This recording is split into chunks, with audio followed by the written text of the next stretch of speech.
Pag-uusig ba? Wala. Kahirapan ba? Wala. Kayamanan ba? Wala. Ang ibig ba? Wala. Anong masawin? Wala pa makipag-iwalay sa'yo. Sino lang pwede makipag-iwalay? Ikaw. Ikaw ang aalis. Kapag ikaw ang umiwalay.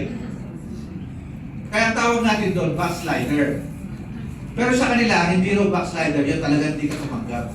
Kasi nagpapakunwari ka lang.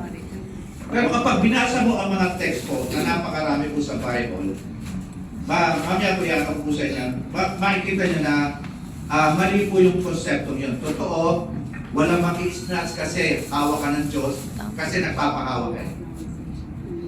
Totoo, wala makipag-iwalay sa inyo kasi maganda ang inyong intimacy.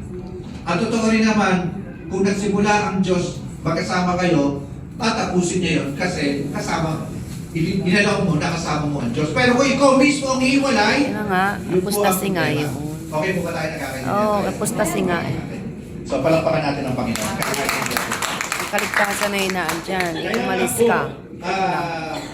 Next slide please. Kaya salvation, God's work starts. Salvation, God's work start from the finish. Sa Calvinism, kapag ikaw yung iligtas ng Panginoon sa umpisa, hanggang ikaw matapos, gano'n kaya sealed with the Holy Spirit, guaranteeing of our inheritance. Nung tinanggap mo ang Panginoon, talagang sinyalyuhan ka. Sinyalyuhan ka talaga ng Espiritu Santo. Kasi nung tinanggap mo si Jesus, meron kang Espiritu ni Kristo. Meron kang Espiritu na salita ng Panginoon. Selyado ka talagang ligtas ka. Walang problema doon. Keep the power to the faith for salvation. Nandun nga yung kapangyarihan, sabi nga sa 1 Peter chapter 1 verse, binigay na sa inyo ang kapangyarihan ng Diyos, lahat ay binigay na sa inyo para mamuhay ka ng tama at may kabanalan sa mundong ito. Ibig sabihin, nung tinanggap mo ang Panginoon, wala ka nang magiging dahilan para mamuhay ka sa kasalanan.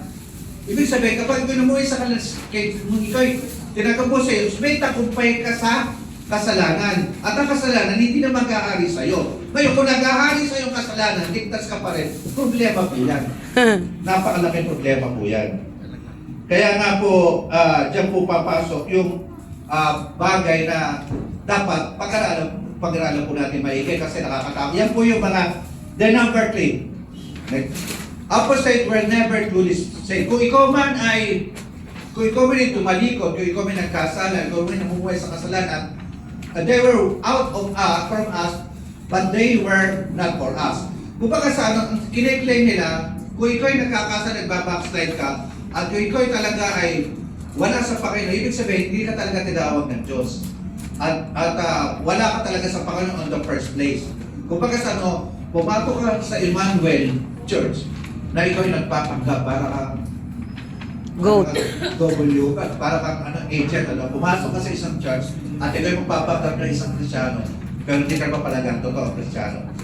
Kaya nga sabi rito, I never knew you, not I knew you once. Kung bakit sa hindi kita nakikilala. Kung ikaw ay tumanggap sa Panginoon, hindi ko talaga kayo kilala kung talaga hindi ka pinili ng Panginoon. Meron po akong statement na bibitawan ko sa inyo, wala ko rin sa slide. Remember Ephesians chapter 2. Una-una, isipin mo about salvation. So, seeing salvation. At by the grace of God, we were saved. Tayo naligtas sa pagitan ng kasalanan. Yun po kasi salvation yun, eternal. Kung the time na ginawa ng Panginoon yun, hanggang ngayon, eternal yun. Pero kailangan sa pantayanan mo si Jesus para ikaw ay maligtas. Importante po yun. Pero pati rin po yung grace. Yung po si Jesus kasi grace of God eh. Hanggang ngayon yung may grace of God. Pero maligtas ba tayo sa pagitan ng word? Hindi. Hindi tayo maligtas sa pagitan ng gawa.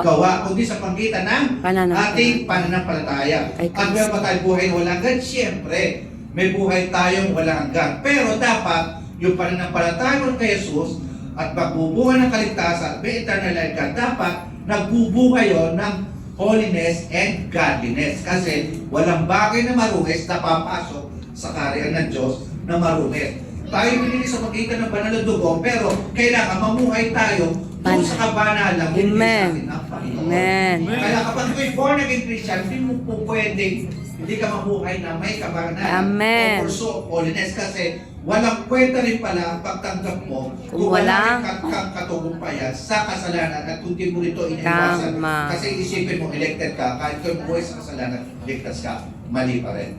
Amen po ba? Malinaw? Palampakan po natin ang Panginoon. Salamat sa galing po talaga ng section 6. Glory to God. So, wala pong error doon. Wala pong error doon. Wala rin pong hindi sinasabing kung may error, wala rin buhay na wala hanggan. Ikaw'y nanampalataya, ikaw'y may buhay na wala hanggan, nandyan ang biyaya ng Diyos, huwag mo abusuhin. Mamuhay ka ng tama. At huwag kang mamuhay sa kasalanan kasi ang kasalanan kapag nagbunga yan ng Kamatayan. Amen. Next like this. So ito na yung